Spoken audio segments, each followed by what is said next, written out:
안녕하세요. 미래를 설계하라 경제 잡학사전 진행의 오혜선입니다. 네, 오늘은 전승연, 김나령, 김정은 아나운서와 함께하겠습니다. 안녕하세요.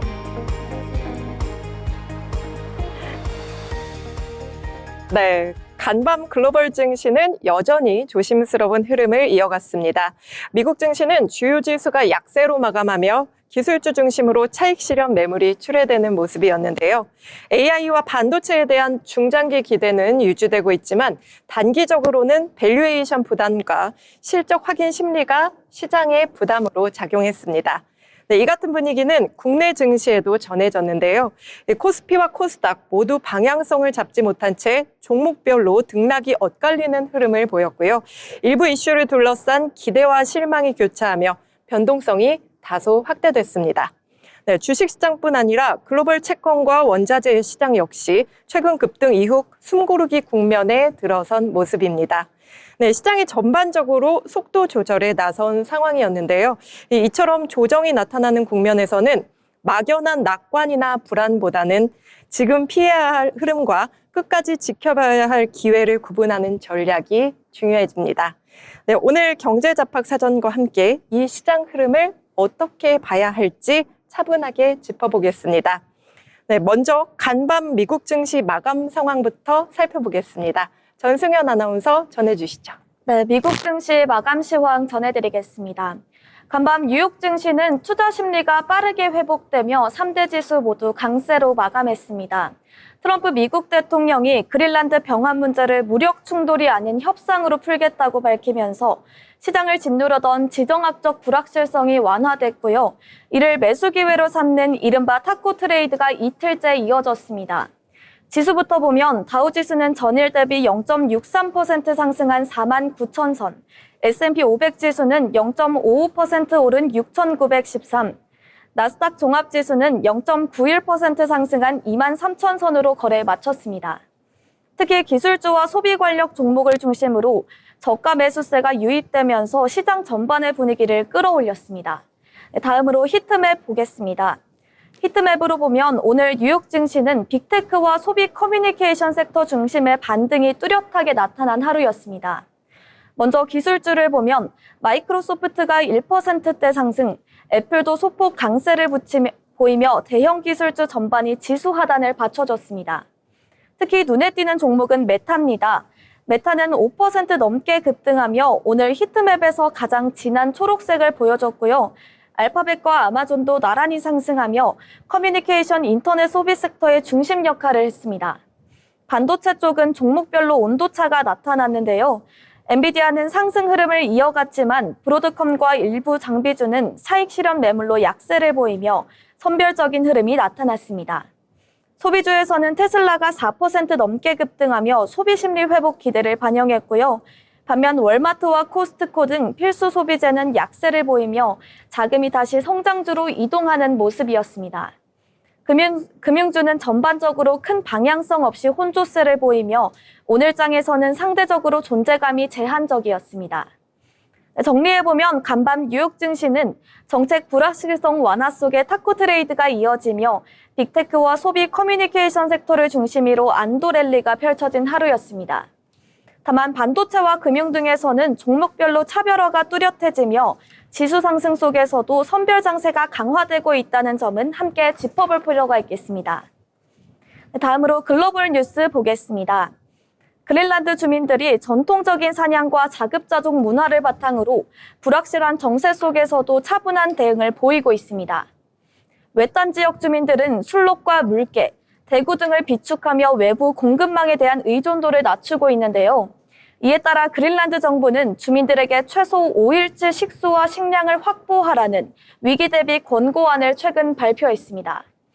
전문가들은 이 같은 전통적 생활 방식이 식량 안보 측면에서 중요한 역할을 하고 있다고 평가합니다. 다음 뉴스입니다. 네덜란드 암스테르담이 고속주행이 가능한 전기자전거, 이른바 펫바이크에 대한 규제를 추진합니다. 암스테르담시는 주요 공원에서 전기 펫바이크 출입을 제한하는 방안을 검토 중인데요.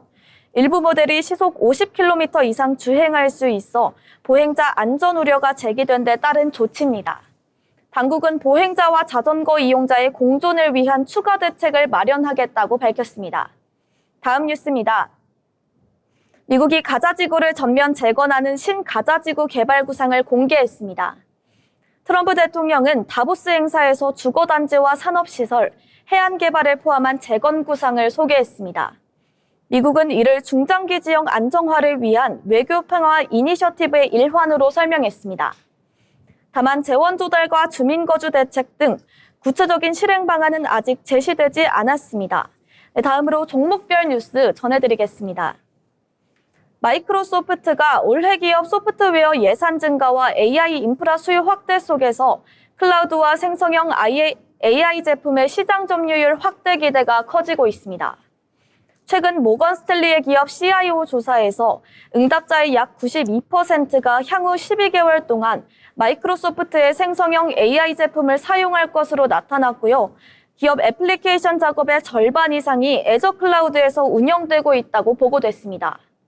이 같은 흐름은 AI 도입과 클라우드 전환이 지속되면서 마이크로소프트의 IT 지출 점유율 확대에 긍정적인 영향을 미칠 것으로 발표됩니다. 다음 뉴스입니다. 세계 최대 반도체 장비 업체 ASML의 시장 가치가 최근 반도체 수요 확대 기대 속에서 중요한 이정표에 도달했습니다. ASML의 주가는 최근 급등하며 시가총액이 처음으로 5천억 달러를 넘어섰는데요. 이는 고객인 대말 TSMC가 2026년 자본 지출 계획을 기존 기대보다 대폭 늘릴 것이라고 발표한 데 따른 것입니다. 반도체 장비 수요가 고급 AI 칩 생산 투자에 힘입어 확대되는 가운데 ASML의 기술 공급 우위가 시장 평가를 받은 것으로 해석됩니다. 다음 뉴스입니다. 대만의 반도체 파운드리 기업 TSMC가 AI 칩 수요 강세를 반영한 투자 확대 계획을 발표해 시장 관심을 끌고 있습니다. TSMC는 올해 자본 지출을 520억에서 560억 달러 수준으로 상향 조정했으며 이는 전년 대비 크게 늘어난 금액입니다. 이 같은 계획은 AI 반도체 생산 능력 확대 의지를 보여줍니다. 이 소식은 글로벌 반도체 관련 주가 전반에 긍정적인 영향을 미치며 생산 장비와 소재 공급 기업들의 수요 확대 기대까지 이어지고 있습니다. 지금까지 미국 증시 마감 시황과 글로벌 뉴스 전해드렸습니다. 네, 오늘 전승현 아나운서와 미증시와 글로벌 이슈 함께 짚어봤습니다. 네, 미증시는 금리 인하 시점 불확실성과 지정학 무역 리스크로 변동성이 커지고 있고요. 또 AI 빅테크 중심의 상승세는 유지되지만 고평가 부담에 대한 경계 또한 커졌습니다. 네, 그에 따른 시장 대응 전략에 대해서도 함께 점검해 봐야 할 것 같습니다. 네, 이어서 주목할 만한 이슈를 알아보는 모이슈 시간입니다. 김정은 아나운서 전해주시죠. 네, 오늘 모 이슈는 수능 타종 사고에 대한 이슈입니다. 지난 2024년도 수능 당시 경동고등학교에선 시험 종료벨이 1분 일찍 울리는 이른바 타종 사고가 발생했습니다. 1분 1초가 간절한 수험생들에게는 날벼락 같은 일이었는데요. 이에 최근 2심 재판부는 국가의 책임을 더 무겁게 물어 배상금을 상향했습니다. 하지만 수험생들이 요구한 재수 비용은 인정되지 않았습니다. 오늘은 사건의 재구성부터 판결의 의미까지 짚어보겠습니다. 사건은 2023년 수능 당일 서울 경동고등학교 고사장에서 발생했습니다. 1교시 시험 종료 벨이 1분 일찍 울린 겁니다. 당시 경동고는 수동 타종 시스템을 사용했는데 이를 맡았던 담당 감독관이 시간을 오인해 사고가 발생했습니다. 사고 직후 학교 측은 1분 30초의 추가 시간을 줬습니다. 하지만 제약이 있었는데요. 이미 표기한 답안지 내용을 수정할 수는 없었습니다. 이 과정에서 20분이 넘는 시간이 소요됐지만 결과적으로는 제대로 된 수정을 하지 못한 겁니다. 이에 1심 재판부는 수험생 1인당 최대 300만 원을 배상하라고 인정했지만 2심에선 이를 500만 원으로 높였습니다. 재판부는 특히 해당 시험이 매우 어려웠던 이른바 불수능이었다는 점을 강조했습니다. 시험 난이도와 수험생들의 나이 등을 비춰봤을 때 이 1분 사고는 치명적인 타격이 있다는 것이 배상금 산정의 이유였습니다. 다만 학생들이 주장한 재수 비용은 인정되지 않았습니다. 1분 타종 사고와 대학 불합격의 직접적인 인과관계를 입증하기 어려웠다는 것입니다. 이런 타종사고는 이번이 처음이 아닙니다. 지난 21년 덕원여고 타종사고에서도 법원이 각 200만 원의 배상을 판결했습니다. 2022년도는 대전에서도 비슷한 사고가 반복됐습니다. 매번 감독관의 개인적인 실수로 치부하기엔 사고의 대가가 가혹하다는 지적이 나오고 있습니다. 수험생들에게 1분 1초는 어쩌면 평생을 바꿀 수 있는 시간일 수도 있습니다. 법원은 잇따라 수험생들의 손을 들어주고 있지만 보상은 그저 위자료 수준에 그치고 있습니다. 대입 관문을 좌우하는 시험인 만큼 이 사고 자체를 예방할 수 있는 관리 대책이 필요해 보입니다. 모 이슈였습니다. 네, 지금까지 김정은 아나운서와 함께 모 이슈 알아봤습니다. 네, 수험생에게 평생을 좌우하는 1분. 어쩌면 이 사고 자체를 예방하는 관리 대책이 가장 급선무인 것 같습니다. 네, 다음은 경제 뉴스, 국내 경제 뉴스로 이어가겠습니다. 김나령 아나운서가 준비했습니다. 네, 첫 번째 소식입니다. 내년 전 세계 메모리 시장이 사상 최대 규모로 성장할 것이라는 전망이 나왔습니다. 시장 조사 업체 트렌드포스는 22일 발표한 보고서를 통해 2027년 글로벌 메모리 시장 매출이 전년 대비 53% 증가한 8,427억 달러에 이를 것으로 내다봤습니다. 우리 돈으로 약 1,238조 원 규모입니다. 올해 메모리 시장 역시 가파른 성장세가 예상됩니다. 2026년 시장 규모는 5,516억 달러로 전년 대비 134% 늘어날 것으로 분석됐습니다. 특히 디램 시장이 성장을 주도할 예정인데요. 올해 디램 매출은 전년 대비 144% 급증한 4,043억 달러로 추정됩니다. 특히 올해 1분기에는 가격이 60% 이상 오르고 일부 제품은 2배 가까이 상승할 것으로 예측했습니다. 트렌드포스는 메모리 산업이 인공지능 시대의 핵심 수혜 산업으로 2027년까지 성장세를 이어갈 것으로 전망했습니다. 다음은 현대차 휴머노이드 로봇 투입을 둘러싸고 노사 갈등이 본격화하고 있다는 소식입니다. 노사 합의 없이는 단 한 대의 로봇도 들어올 수 없다. 전국 금속 노동조합 현대자동차 지부가 발행한 소식지에 담긴 내용입니다. 현대차 노조는 인공지능 휴머노이드 로봇의 생산 현장 투입과 관련해 노사 합의 없이는 불가능하다고 강하게 반발했습니다. 이 로봇은 세계 최대 가전 IT 전시 CES 2026에서 공개된 현대차그룹 자회사 보스턴 다이내믹스의 휴머노이드 로봇 차세대 아틀라스입니다. 현대자동차는 이 로봇을 2028년부터 미국 생산 라인에 투입하겠다는 계획을 밝혔는데요. 이로 인해 생산 현장에서는 위기감이 커지고 있는 모습입니다.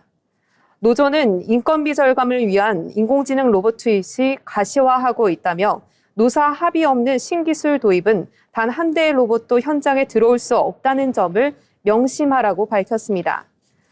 또 현재 국내 공자 2곳은 생산 물량 부족으로 고용 안정이 위협받고 있으며 미국 조지아 메타 플랜트로 물량이 이전됐기 때문이라고 주장했습니다. 노조는 조지아 공장의 생산량이 현재 연간 10만 대 미만이지만 2028년까지 50만 대 규모로 증설하겠다는 계획은 국내 공장의 물량을 미국으로 이전하겠다는 의도를 드러낸 것이라고 강조했습니다. 업계는 휴머노이드 로봇의 연간 유지비를 대당 약 1,400만 원 수준으로 보고 있습니다. 사실상 24시간 가동에 기업 입장에선 인건비 부담을 줄일 수 있는 대안으로 떠오르고 있습니다. 다음 뉴스입니다. 요즘 전국적으로 두쫑쿠 열풍이 거셉니다. 두쫑쿠는 두바이 쫀득 쿠키의 줄임말인데요. 피스타치오와 중동식면 카다이프를 속재료로 넣고 마시멜로로 감싼 이 디저트가 그야말로 전국적인 인기몰이를 하고 있습니다. 유통업계도 발빠르게 움직이고 있습니다. 롯데백화점은 전국 지점별 두쫑쿠 입점 점포를 소개하고 있고 신세계백화점도 전국 단위로 팝업 매장을 운영 중입니다. 편의점 반응도 뜨겁습니다. 지난해 10월 두바이 쫀득 찹쌀떡과 초코 브라우니, 초코볼과 두바이 스타일 초코머핀 등 관련 상품들이 잇따라 출시되고 있는데요. 이달 14일까지 누적 판매량은 무려 830만 개에 달했습니다. 대중들이 두쫑쿠에 열광하는 이유, 전문가들은 디토 소비 현상으로 분석하고 있습니다. SNS에서 유명 인물이나 콘텐츠가 언급한 유행을 따라하는 추종 소비가 주된 원인이라는 겁니다. 다만 문제도 있습니다. 수요는 늘었지만 고환율로 원재료 가격이 급등하면서 마진은 오히려 줄어들고 있는 건데요. 피스타치오 1kg에 최대 10만 원까지 올랐고 마시멜로와 포장재 가격도 2배가량 상승했습니다. 그 결과 두쫑크의 원가율은 일반 디저트보다 높은 40%에 육박합니다. 이런 흐름 속 전문가들은 단기 유행에 의존하기보다 기존 상품의 경쟁력 강화가 중요하다고 조언합니다. 자영업자 폐업, 백만 시대, 두쫑크 열풍은 불황 속 심리 상대와 자영업 생태계의 현실을 동시에 보여주고 있습니다. 지금까지 뉴스 브리핑이었습니다. 네, 김나령 아나운서가 국내 소식을 잘 전해줬는데요. 이 두쫑크가 유행하며 전국이 들썩였습니다. 유행 속에 숨어있는 경제 상황까지 살펴보는 시간이었습니다. 네, 오늘장 이렇게 이슈가 됐던 다양한 경제 뉴스 살펴봤습니다. 아울러 본 방송에서 제공하는 정보는 투자 판단에 대한 조언일 뿐 해당 종목 가치의 상승 또는 하락을 보장하지 않습니다.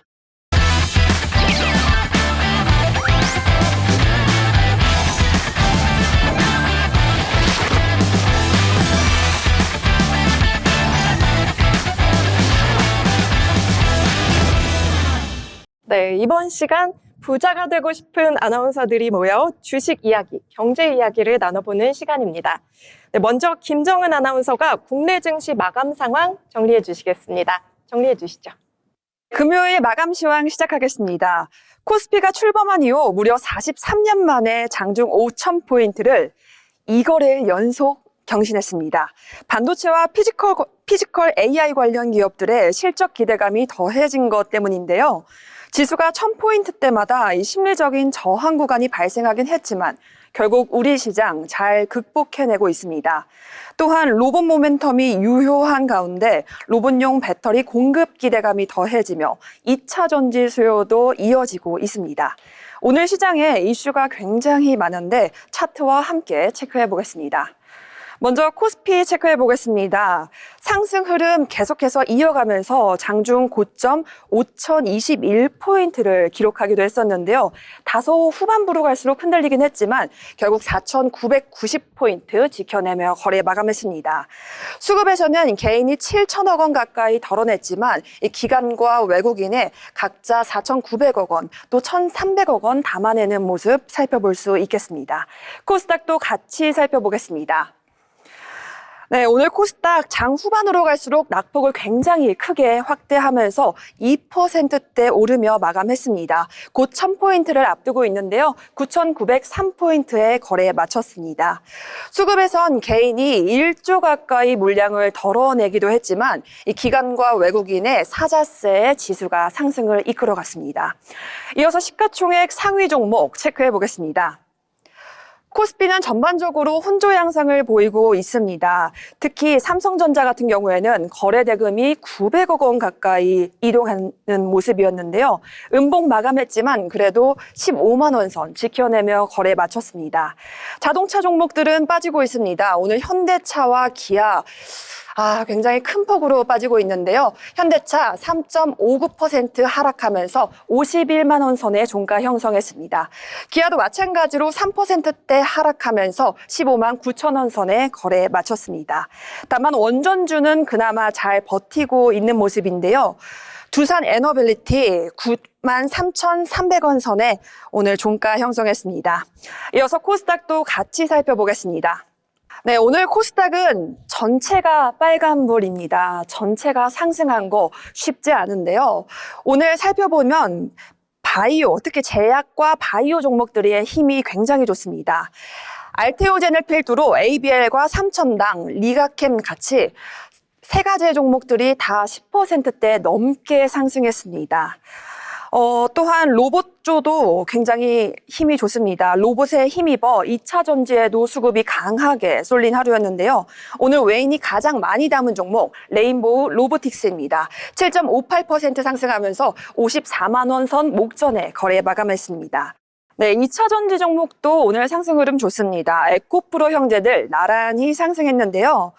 이렇게 코스피 5천을 목전에 둔 만큼 상승과 하락이 반복되고 있는 요즘입니다.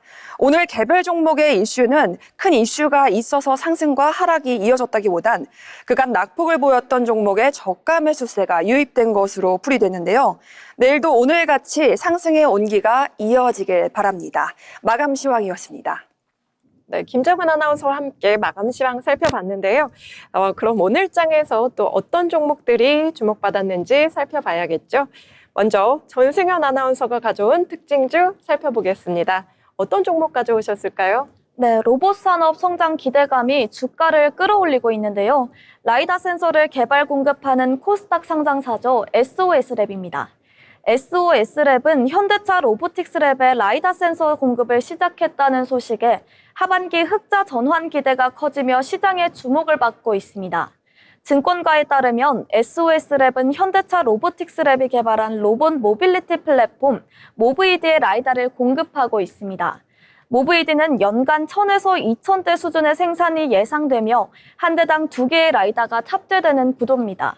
이를 바탕으로 증권가는 라이다 평균 판매 단가를 감안할 경우에 모브이디 관련 매출만으로도 의미 있는 실적 기여가 가능할 것이다 라고 보고 있는데요.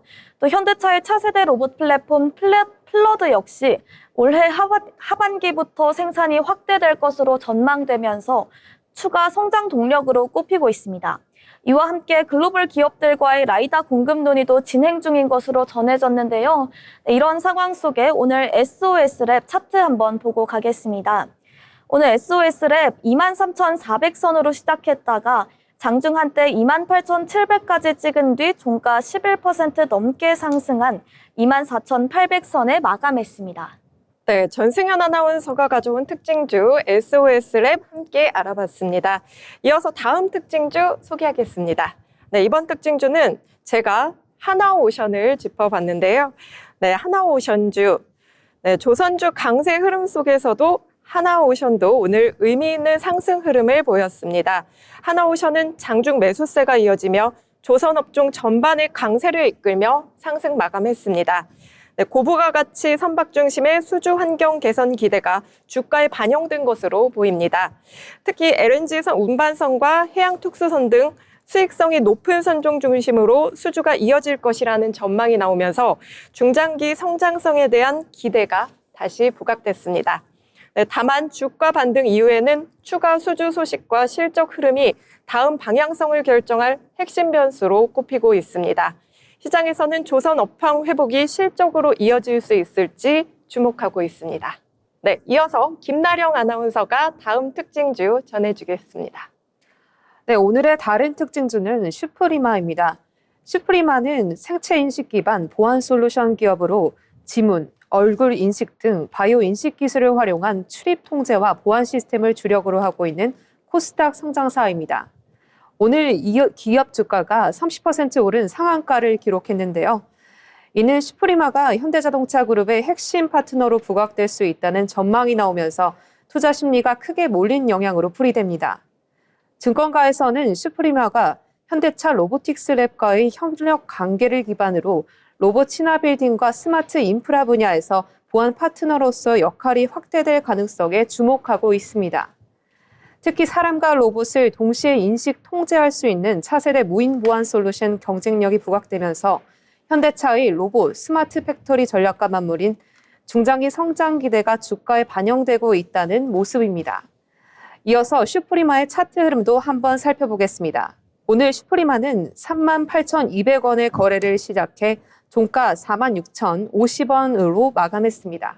네, 이렇게 김나령 아나운서가 함께 살펴본 슈프리마 살펴봤습니다. 다음 특징주 소개해드리겠습니다. 네, 다음 특징주는 전승현 아나운서가 전해주시죠. 네, 기초무기 화학 제품을 제조하는 기업이죠. 유니드입니다. 유니드는 중국 내 염소 가격이 가파르게 오르면서 중국 법인의 수익성 개선 기대가 커진 영향으로 강세를 보이고 있는데요. 증권가에 따르면 최근 중국 염소 가격이 빠르게 반등하면서 그동안의 실적의 부담 요인이었던 염소 부문 적자 폭이 점차 줄어들고 있다, 이런 분석이 나오고 있습니다.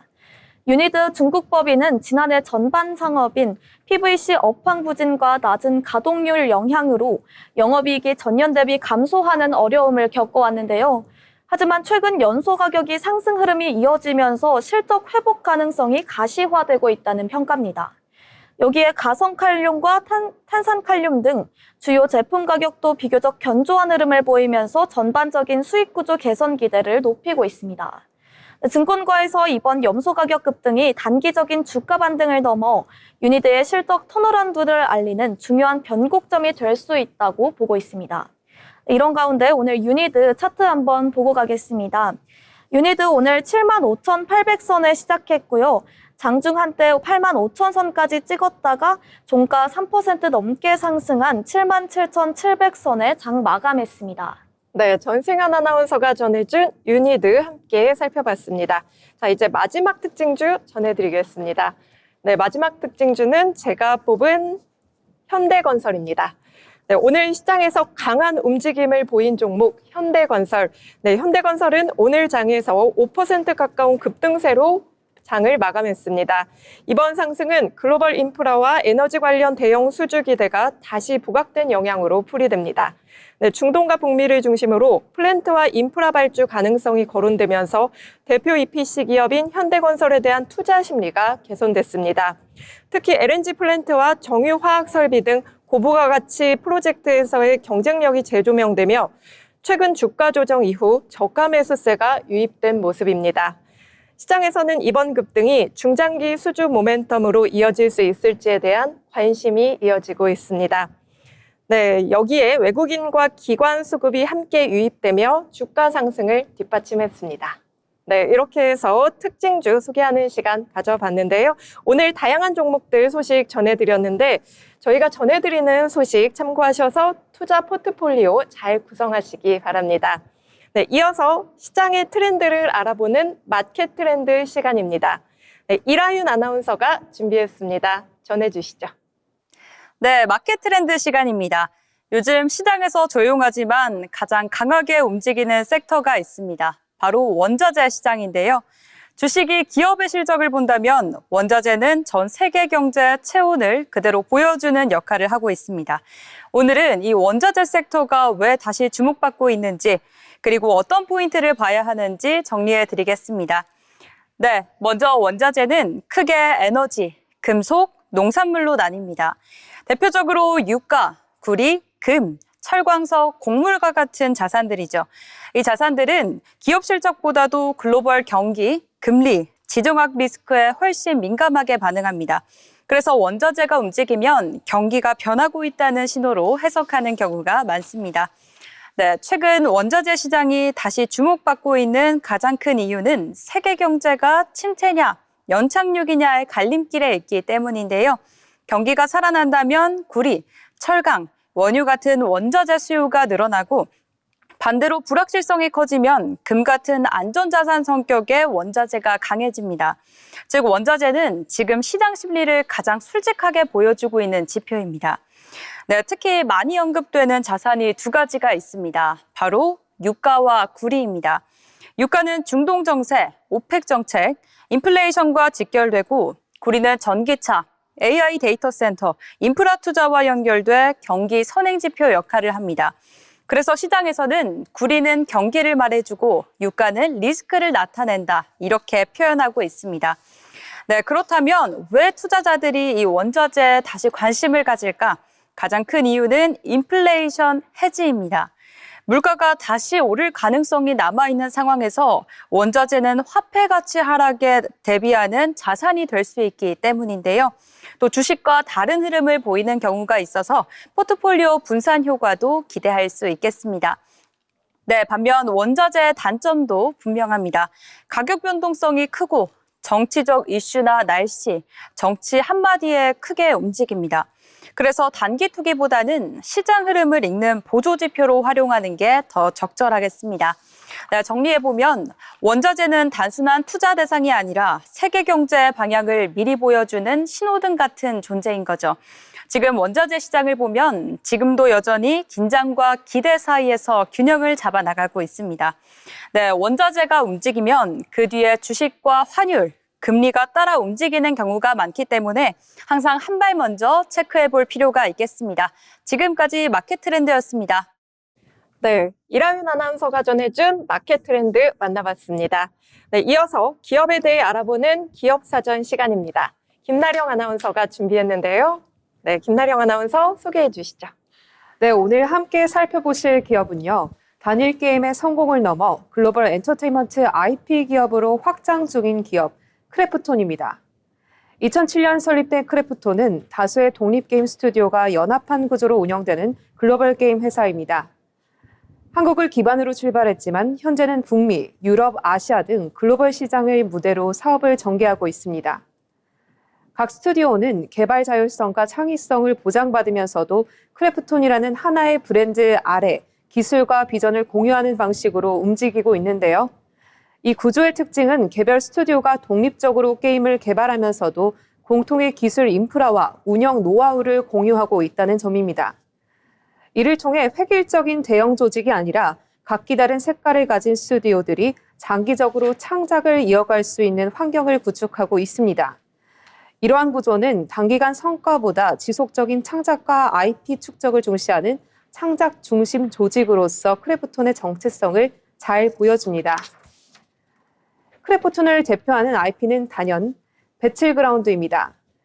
배틀그라운드는 전 세계 이용자에게 배틀 로얄이라는 장르를 대중화시킨 게임으로 출시 후 PC, 콘솔, 모바일 등 다양한 플랫폼으로 확장되며 글로벌 흥행에 성공했습니다. 장기간 이용자 기반을 유지하며 라이브 서비스 중심의 운영 모델이 성공적으로 정착됐다는 점에서 의미 있는 사례로 평가받고 있죠. 이 성공은 단기적인 트렌드가 아니라 하나의 게임 IP를 장기적으로 운영하고 확장할 수 있다는 가능성을 증명한 사례라고 볼 수 있습니다. 크래프톤은 단일 게임 의존 구조에서 벗어나기 위해 IP 중심 전략을 분명히 하고 있습니다. 하나의 게임 성과에 머무르지 않고 게임이 가진 세계관과 콘텐츠 자산을 기반으로 장기적으로 활용 가능한 IP로 키워나가는 데 집중하고 있습니다. 이를 위해 PC, 콘솔, 모바일 등 멀티 플랫폼 전개를 통해 이용자 접점을 넓히고 라이브 서비스 고도화와 신규 콘텐츠 연계를 통해 IP의 수명을 지속적으로 확장하는 전략을 이어가고 있습니다. 또 신규 게임 개발과 함께 독립 스튜디오 육성, 새로운 오리지널 IP 발굴에도 지속적으로 투자를 하고 있는데요. 이런 전략은 특정 작품의 흥행 여부에 따라 실적이 크게 흔들리는 구조가 아니라 여러 IP가 동시에 성장하는 포트폴리오가 구축하는 방향이라고 볼 수 있습니다. 크래프톤은 또 게임 개발 전반에 AI 기술과 데이터 분석을 적극 활용하고 있습니다. AI를 활용해 캐릭터 행동, 플레이 경험 분석, 그리고 운영 효율화까지 개발과 서비스 전 과정에서 이용자 경험을 고도화하고 있습니다. 실제 개발 과정에서는 플레이 데이터 분석을 통해 이용자의 행동 패턴과 몰입 구간을 정밀하게 파악하고 이를 콘텐츠 개선과 밸런스 조정에 반영하고 있습니다. 네, 크래프톤을 한 문장으로 정리하면 성공 이후의 전략을 고민해온 회사라고 볼 수가 있겠습니다. 게임의 품질과 운영 방식을 고도화해오며 성공 이후에도 어떤 선택을 이어가고 있는지를 전략과 구조로 보여주고 있는 기업입니다. 지금까지 기업 로고였습니다. 네, 김나령 아나운서가 준비한 기업 사전 크래프톤 만나봤습니다. 자, 이어서 생활 정보를 전해드리겠습니다. 알아두면 쓸데있는 정보. 오늘 알쓸정은 최한솔 아나운서가 준비했습니다. 여러분, 혹시 요즘 이런 생각 한 번쯤 해보신 적 있으신가요? 돈 쓸 일은 많은데 막상 통장은 늘 비어있는 느낌. 그런데도 이상하게 내가 받을 돈은 어딘가에 남아있을 것 같다는 생각 말이죠. 오늘은 따로 투자하지 않아도 한 번만 줘야 하면 생길 수 있는 돈, 바로 잠자고 있는 내 돈 찾는 방법 정리해드리겠습니다. 먼저 가장 대표적인 게 휴면예금과 휴면보험금입니다. 통장이나 보험을 오래 방치하면 돈이 사라진다고 생각하시는 분들 많으신데요. 사라지는 게 아니라 국가가 대신 보관하고 있습니다. 기준은 생각보다 간단합니다. 예금은 5년 이상 거래가 없을 경우 휴면예금으로 분류되고 보험금은 지급 사유가 발생한 뒤 3년이 지나면 휴면보험금이 됩니다. 이런 돈들은 금융위원회가 운영하는 서민금융진흥원의 휴면금융자산 찾기 서비스를 통해 이름과 주민번호만 입력하면 한 번에 조회하실 수 있습니다. 얼마 안 될 거라고 생각했다가 몇만 원, 많게는 10만 원 이상 나오는 경우도 실제로 적지 않습니다. 두 번째는 세금 환급금입니다. 연말정산이나 종합소득세 신고 이후 환급 대상인데도 계좌 오류나 주소 변경 때문에 못 받은 세금이 그대로 남아있는 경우가 많은데요. 국세청 홈택스에서 국세 환급금 찾기 메뉴만 들어가시면 현재 받을 수 있는 환급금이 있는지 바로 확인하실 수 있습니다. 특히 이직 경험이 있거나 프리랜서, N잡을 하고 계신 분들, 예전에 세금 신고를 대충 넘겼던 분들이라면 한 번쯤은 꼭 확인해 보시는 게 좋겠습니다. 네, 세 번째는 생활 속에서 가장 쉽게 놓치는 돈입니다. 먼저 통신비 과우납 환급금입니다. 요금제 변경이나 해지 과정에서 요금이 더 빠져나간 경우 자동으로 돌려주지 않는 경우도 많은데요. 이럴 땐 통신사 고객센터나 스마트 초이스 같은 공공 플랫폼에서 조회 가능합니다. 또 하나, 카드 포인트입니다.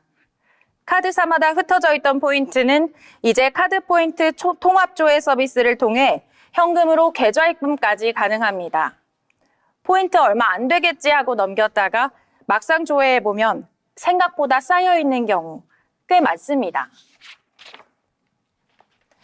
정리해드리면 오늘 알려드린 이 돈들의 공통점은 하나입니다. 내가 직접 조회하고 신청하지 않으면 그냥 그대로 계속 잠들어 있다는 겁니다. 그런데 환급이나 조회와 관련해서 문자나 링크가 왔다면 반드시 공식 사이트인지 한 번 더 확인하셔야 합니다. 공공기관이나 금융기관은 먼저 계좌번호를 요구하지 않는다는 점도 꼭 기억해 두시기 바랍니다. 돈을 버는 것도 중요하지만 이미 내 이름으로 있는 돈을 놓치지 않는 것도 중요합니다. 오늘 방송 끝나고 딱 5분만 투자해서 잠자고 있는 내 돈 한번 깨워보시는 건 어떨까요? 지금까지 알아두면 쓸데있는 정보 알쓸정이었습니다. 네, 너무 유용했는데요. 우리 최한솔 아나운서가 준비한 쏠쏠한 정보, 알쓸정 참고하셔서 잠자고 있는 내 돈 꼭 찾으시기 바랍니다. 네, 그럼 이제 다음은 시장의 흐름과 산업의 동향을 알아보는 투자 리포트 시간입니다. 전승현 아나운서가 준비했습니다. 네, 시장 흐름과 기업 전략을 짚어보는 투자 리포트 시간입니다. 오늘 살펴볼 종목은 대우건설인데요. 최근 건설업종 내에서 대우건설이 다시 주목받는 이유는 분명합니다. 해외 원전 시장 진출이 가시권에 들어왔기 때문인데요. 네, 대우건설은 오는 2026년 체코 원전 사업을 통해 첫 해외 대형 원전 시공 계약을 체결할 가능성이 높아지고 있습니다. 지난해 6월 한국수력 원자력을 중심으로 한 팀코리아는 체코 전력공사와 두코바니 5,6호기 원전 건설 계약을 체결했습니다. 당초 대우건설과의 시공 계약은 올해 안에 이뤄질 것으로 기대됐지만 일정이 다소 지연됐는데요. 다만 지난해 12월 한전기술과 두산에너빌리티가 각각 설계와 조달 계약을 체결하며 원전 프로젝트가 본궤도에 올랐다는 점은 중요한 변화입니다. 업계에서는 한수원의 체코 원전 참여가 유지되는 한 대우건설의 시공 계약 역시 자연스럽게 뒤따를 수순으로 보고 있습니다. 네, 대우건설의 투자 포인트는 체코 원전 한 건에 그치지 않습니다. 핵심은 팀코리아를 통한 해외 원전 파이프라인 확대인데요. 최근 원전 산업을 둘러싼 환경을 보면 여러 변화가 동시에 나타나고 있습니다. 먼저 한전과 한수원의 이원화된 원전 수출 구조를 정비하려는 논의가 진행되고 있고요. 한전은 미국 원전 기업에 대한 직접 투자도 검토하고 있습니다. 여기에 더해 한수원이 소형 모듈 원전 SMR 도입을 위해 미국 테라파워 지분을 인수한 점도 주목할 부분인데요. 이런 흐름은 팀코리아를 중심으로 한 원전 밸류체인 참여 확대 가능성을 높여주는 요인으로 해석됩니다. 현재로서는 체코를 시작으로 사우디아라비아, 루마니아, 튀르키예 등 다수 국가가 차기 해외 원전 후보지로 거론되고 있습니다. 즉 대우건설은 해외 원전 시장의 첫 단추를 끼우는 단계에 들어섰다고 볼 수 있죠. 원전 사업의 특징도 짚어볼 필요 있겠는데요.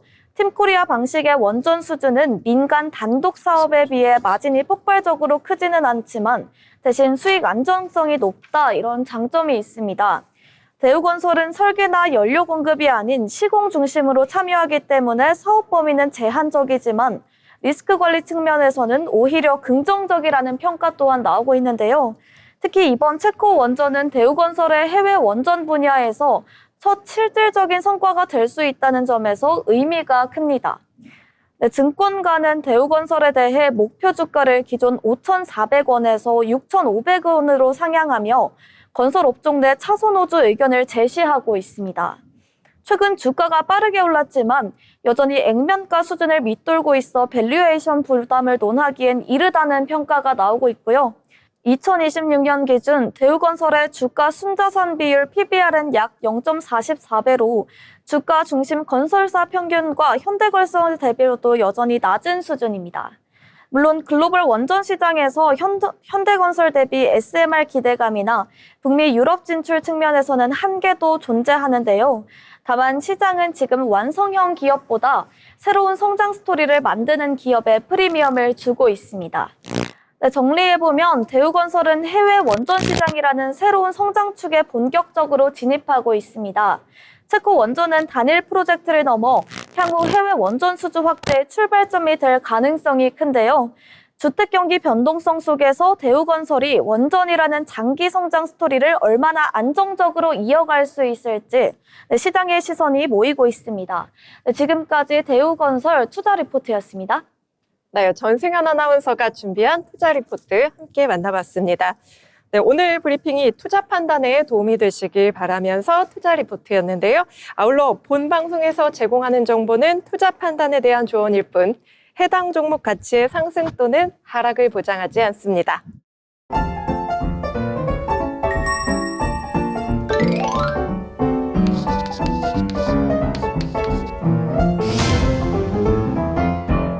네, 벌써 오늘 방송 마칠 시간이 다가왔는데요. 네, 오늘 시장을 한 줄로 요약해 보도록 하겠습니다. 먼저 전승현 아나운서, 오늘장 어떻게 보셨을까요? 네, 오늘장 분명 겨울인데요. 오늘 시장은 봄을 나타내지 않았나라고 생각하는데요. 코스닥이 빨간불 켜내며 천스닥에 바짝 다가서면서 마감했고요. 네, 코스피도 2거래일 연속 5,000피 터치하는 모습 보였죠. 다음으로는 이제 5,000피, 천스닥 함께 올 수 있는 날을 기다리도록 하겠습니다. 네, 우리 전승현 아나운서의 한 줄 평 잘 들었는데요. 이번에는 우리 김나령 아나운서, 네, 어떻게 보셨나요? 네, 저는 오늘 우리 시장 앞으로는 6,000포인트라고 정리를 해보겠습니다. 네, 우리 김나령 아나운서도 긍정적으로, 희망적으로 봐주셨는데요. 저희 역시 마찬가지입니다. 저희가 꿈의 5,000피라고 했었는데 이제 가뿐히 달성했습니다. 오늘 시장은 방향성보다는 재료와 수급에 따라 종목별 흐름이 뚜렷했던 하루였습니다. 네, 조정 속에서도 기회를 만든 종목이 있었고요. 기대만으로는 버티기 어려운 구간도 분명히 있었습니다. 이럴 때일수록 단기 등락이 흔들리기보다는 흐름이 이어질 수 있는 종목, 그렇지 않은 종목을 잘 구분하는 전략, 그 어느 때보다 중요해 보입니다. 저희 경제잡학사전에서 다음 주 장도 꼼꼼하게 대비해 드리겠습니다. 저희 경제잡학사전 계속해서 시청해 주셔서 고맙습니다.